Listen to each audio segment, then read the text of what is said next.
Paul Gregersen, the supposed Latter-day Saint apologist. Paul Gregersen is a Latter-day Saint apologist known for his defense of the Book of Abraham. He has produced a series of videos on his YouTube channel where he presents his perspectives on the text. Gregersen's approach has been met with mixed reactions. Some viewers find his theories lacking and full of conjecture. Additionally, discussions on platforms like the Outer Brightness podcast have addressed and responded to Gregersen's arguments, indicating that his views are a topic of debate within the community. It's worth noting that Gregersen's methods, including the use of numerology to support his claims about the Book of Abraham, have been described as unconventional. Part 1. What are the claims he makes? Paul Gregersen has made several audacious claims in defense of the Book of Abraham, veering into the realm of numerology to argue for its divine authenticity. His approach stretches credulity, relying on arbitrary numerical patterns that fail to withstand serious scrutiny. For instance, Gregersen highlights that the Book of Abraham contains 113 verses, a prime number, which he asserts must carry intentional and divine significance. This assertion is nothing more than an attempt to force meaning onto irrelevant coincidences. Gregersen also points out the frequency of specific words within the text. The word God appears 50 times. The word Lord appears 35 times. The word Egypt appears 29 times. He claims these frequencies are deliberate and carry deeper divine messages. However, this argument assumes that such patterns are meaningful without providing any concrete evidence. One could find similar numerical patterns in virtually any text, sacred or secular, if they search hard enough. This is classic confirmation bias. Gregersen starts with the assumption that the Book of Abraham is divine and scours for anything to support that conclusion, no matter how tenuous. Gregersen goes further by suggesting that the structure of the Book of Abraham aligns with supposed numerical patterns in other scriptures, such as the use of numbers like 7 and its multiples in the Bible. While numbers like 7 do hold symbolic meaning in certain ancient texts, their presence in the Bible reflects the cultural and literary traditions of its authors, not some overarching divine numerological scheme. To apply these patterns to the Book of Abraham, a text discredited by Egyptologists as a 19th century fabrication, undermines his argument entirely. Egyptologists have thoroughly debunked the Book of Abraham's claims, showing that its supposed translation of Egyptian papyri is nothing more than a product of Joseph Smith's imagination. For example, Egyptologist Robert K. Rittner stated, "The surviving fragments of the papyri Joseph Smith used bear no resemblance to the content of the Book of Abraham. The translations he produced are entirely inconsistent with what the hieroglyphs actually say."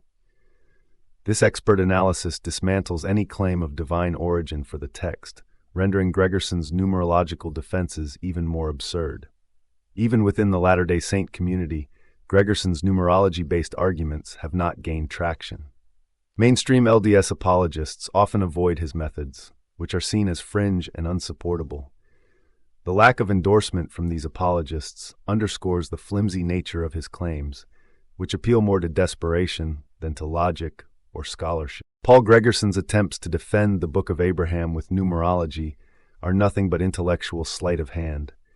They fail to address the overwhelming evidence against the text's authenticity and rely on patterns that could be conjured from any piece of literature.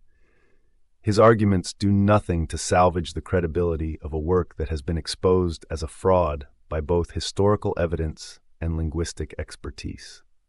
Part 2. Egyptian to Hebrew translation. Paul Gregersen claims there are connections between Egyptian and Hebrew languages within the Book of Abraham, insisting that Joseph Smith's so-called translation aligns with ancient linguistic structures. This is nothing short of linguistic gymnastics, designed to mask the glaring flaws in the text's authenticity. Gregersen goes further, suggesting the Book of Abraham shares themes and narratives with ancient apocalyptic literature, such as the Apocalypse of Abraham. However, his assertions crumble under even the most basic scrutiny. Let's ask the obvious question. Could Joseph Smith's study of Hebrew prior to obtaining the Egyptian scrolls have influenced any supposed traces of Hebrew in the Book of Abraham? The answer is a resounding yes. Joseph Smith began studying Hebrew in 1835 6 months before acquiring the papyri he claimed contained the writings of Abraham. He and his associates hired Joshua Seixas, a trained Hebrew scholar, to teach them at the Kirtland School. Smith also procured Hebrew grammar books and lexicons to expand his knowledge. This timeline is critical. It places Smith's Hebrew studies well before his so-called translation efforts, making it clear how his exposure to Hebrew could have influenced the linguistic elements of the Book of Abraham. Smith's Grammar and Alphabet of the Egyptian Language, Gael, a bizarre document tied to the Book of Abraham translation process, is riddled with Hebrew words and concepts that he falsely attributed to Egyptian characters. Scholars have thoroughly debunked the idea that Smith ever had a working knowledge of Egyptian, let alone the ability to translate it. Moreover, the Book of Abraham is littered with themes and names that align suspiciously well with biblical and Hebrew traditions, including Kolob. Dubbed a celestial governing body, this name has no basis in Egyptian cosmology but mirrors Smith's theological interpretations. The concept of a pre-mortal existence, while found in some Jewish mysticism, this theme was likely shaped by Smith's exposure to biblical teachings and Hebrew studies. Rather than proving a genuine connection between Egyptian and Hebrew, these elements scream of a 19th century theological framework cobbled together by Smith from his studies and cultural surroundings. Egyptologists and scholars of ancient languages universally reject Gregersen's linguistic claims. Egyptologist Robert K. Rittner unequivocally stated, "There is no evidence of a linguistic link between the Egyptian papyri and the Book of Abraham. Joseph Smith's translations are pure fabrication, bearing no resemblance to the original text."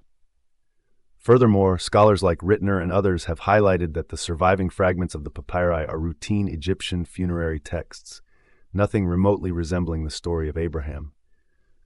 The supposed connections Gregersen and others tout are baseless, relying on Smith's misinterpretations and anachronistic insertions. Even among LDS scholars, Gregersen's theories find little support. Mainstream apologists recognize that his arguments rely on conjecture and lack substantive evidence. His claims are not a defense of the Book of Abraham, but a distraction from its fatal flaws, a desperate attempt to find patterns where none exist. Paul Gregersen's arguments crumble under the weight of historical evidence and linguistic analysis. Joseph Smith's Hebrew studies clearly influenced the text's construction, but this influence only highlights the fraudulent nature of his so-called translation. The Book of Abraham stands as a monument to Smith's creativity, not to divine revelation, and Gregersen's defenses amount to little more than smoke and mirrors. Part 3. Paul Gregersen claims Egyptian scholars agree with him.